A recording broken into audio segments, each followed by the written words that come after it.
সোনামণি, কি রান্না করে নিয়ে আসলে তুমি? তা তুমি কি এনেছিলে তাই রান্না করেছি? এনেছো কিছু?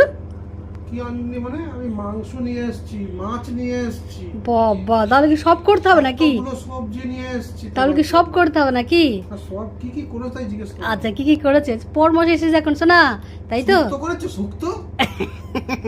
আচ্ছা দেখাচ্ছি। এই দেখো, প্রথমে শুক্তো করেছি। বাহ, তোমার কিন্তু এই তো। বড়ি দিয়েছি শোনা। শোনা, শোনা কিন্তু শুক্তো। বলছে মাম্মি বড়ি। শুক্তো। এই তো ভেরি গুড। আর এইদিকে কালকে রাত্রে পনির তরকারি ছিল, সেটা কিন্তু বের করেছি, সেটা খেতে হবে কিন্তু, হ্যাঁ। আর এই যে তোমার মাছের তেল, মাছের তেলটা করেছি। এটা তাহলে আমি এটা দিয়ে ভাত খেলো। কিন্তু বলেছে মাছ খাবে না, মাছের তেল করেছি।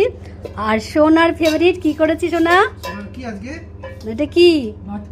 এটা কি? দেখ। চিকেন, আমার সোনা চিকেন। ও সোনাকে দাও, এই প্লেটে দাও। এই প্লেটে নাও। আমার চিকেন খাও সোনা। আর গরম গরম ভাত করেছি সোনা। আরে চিকেন খাচ্ছে আমার সোনা। না গো, কেমন হয়েছে বাবা চিকেনটা? হেভি হয়েছে। এসো না বলি। হ্যাঁ বলো। আমি যে কাঁচা আম নিয়ে এলাম 2 কেজি, একটু চাটনি করতে পারলি না? হায় ভগবান, তুমি নিয়ে এসে সব সবজি তো ভরে ভেতরে আছে।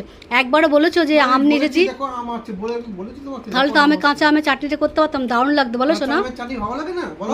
দারুণ লাগে এই সময়। ও তোমার কি লাগে? হেভি করা হয়নি। তোরা কালকে করো। আচ্ছা ঠিক আছে।